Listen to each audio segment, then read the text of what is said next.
When it comes to talking about the most powerful characters in Star Wars, we almost never bring up bounty hunters. Instead, it's usually Jedi, Sith, or simply any character who can use the Force.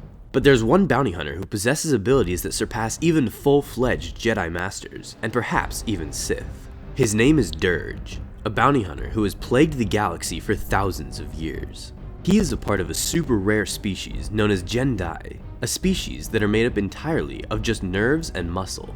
They have no bones, heart, or lungs. On top of that, they possess a regenerative ability that keeps them alive from what are considered to be fatal injuries. In other words, literally almost nothing can kill them. Let's just look at what Durge himself has gone through. He was stabbed in the chest with a lightsaber, and his reaction to it was just to laugh at the Jedi's feeble attempts at trying to kill him. Later, his limbs were cut off, another feeble attempt, as they regrew minutes later. And finally, Durge was literally blown into bits from the inside out. Yeah, you thought Obi-Wan killed him after doing that. Nope, Durge was still alive, and just slowly regenerated back into his full self, becoming active again in the Clone Wars a few months later. Although his regenerative abilities made him an unkillable foe, it was his 2,000 plus years of combat experience which made him so dangerous. A little over 2,000 years before the Clone Wars, a young Durge became obsessed with hunting after witnessing a group of bounty hunters in action. This propelled him to leave his planet and train under various bounty hunters throughout the galaxy, wishing to perfect the art of hunting prey, whether they be animals or full-fledged warriors. He was eventually trained by a Mandalorian known as Jaing, who taught the Gendai bounty hunter Mandalorian fighting tactics and combat skills. They both were later contacted by a cybernetic doctor who wanted to enhance their abilities by providing them advanced armor and cybernetics, in return for their protection. Believing not taking up the offer would make them obsolete in the future, they both accepted and underwent the procedures. After their surgeries, both Durge and Jaing were outfitted with highly advanced armor, which gave them a targeting computer that was linked directly to their brains, allowing them to target an enemy simply by looking at them. The armor also provided balance and automatic counterattacks for them when the enemy got too close, as well as increasing their speed and accuracy. Shortly after their practice fight with one of the doctor's experiments, an entire squad of Mandalorians blew through the facility's walls and started to attack them. They were hired by an individual who sought to take back a Sith artifact that the doctor supposedly stole. Initially, they were able to fend off against the Mandalorians, but the tide of battle quickly shifted when Jaing was injured by a thermal detonator. Seeing his mentor get blown up right in front of him, Durge went into full rage mode, eliminating many of the surviving Mandalorians and causing the rest to retreat. When things settled, Durge comforted his dying master, demanding the doctor to save him. The doctor told him that he had nothing to worry about and that his friend would survive, but that his life would always be in danger as long as the Mandalorians were alive. This caused Durge to go after the Mandalorians to their homeworld of Mandalore. After Durge left, the doctor revealed his secret agenda, which was to cause war among the Sith and the Mandalorians, and that this was one of the first steps in achieving that goal. Jaing later died, though it is unknown if the doctor let him die or just failed to save him. When Durge learned of Jaing's death, he became obsessed with avenging his mentor's death by killing as many Mandalorians as he possibly could. Once the new Sith Wars began, a series of conflicts in which the Sith fought against the Jedi and their new Mandalorian allies, Durge aligned with the Sith, wishing to kill the Mandalorians into extinction. During this war, Durge confronted Jedi, to whom he became very accustomed to killing, learning of their techniques and their weaknesses. After the Sith lost the war, Durge went into hiding, not wanting to be hunted by the Jedi constantly at every corner. As time passed, he eventually became a bounty hunter again, where he made himself a fortune.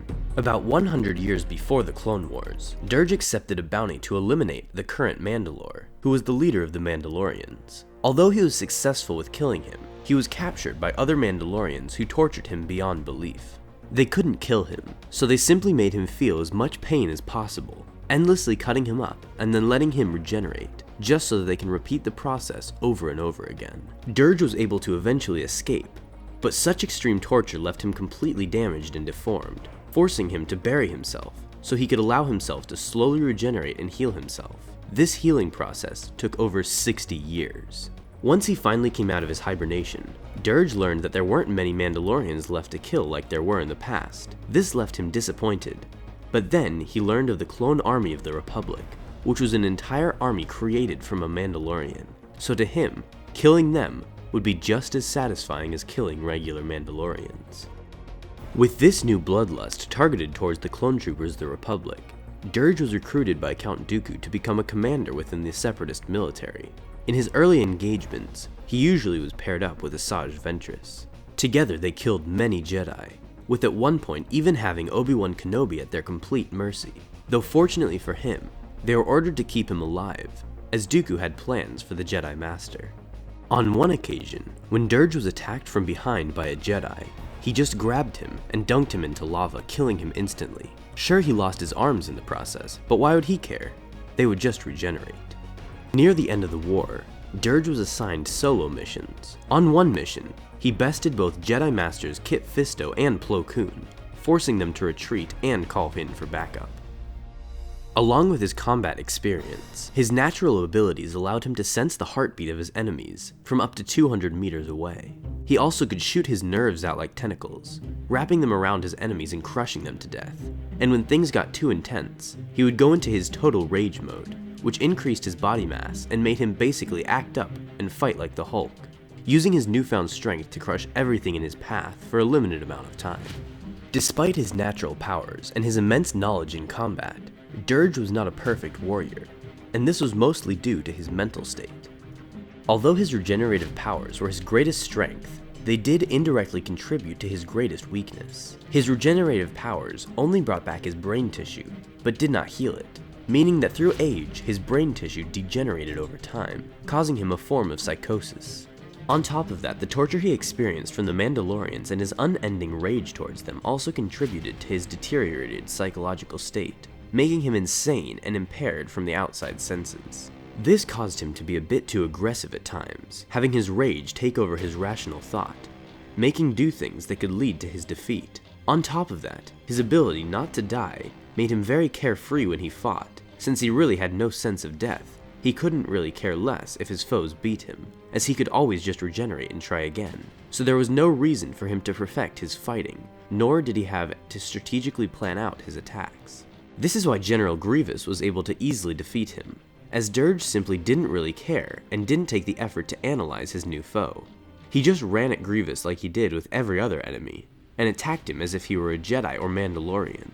But Grievous operated like nothing he had fought before, which is why Grievous was able to decapitate Durge and make him submit, proving to Dooku that Grievous should be Supreme Commander of the droid army, not Durge.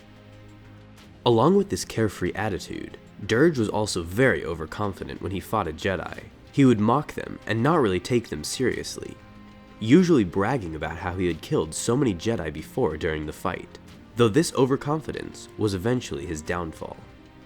Like was said before, literally almost nothing could kill Durge, almost nothing. There was only one way to kill a Gendai, and that was by having their entire body and all of the matter completely vaporized at an atomic level, meaning that only them being blown up by a nuclear bomb or being thrown into a star could kill them. Durge was killed by the latter, in which during his fight against Anakin Skywalker, he was force pushed into an escape pod and launched into a nearby star. With no means of escape, Durge vaporized as he made contact with the star, finally killing him for good. Had Anakin not done this, Durge would probably still be alive for thousands of more years, wreaking havoc on all his enemies in unending bloodlust.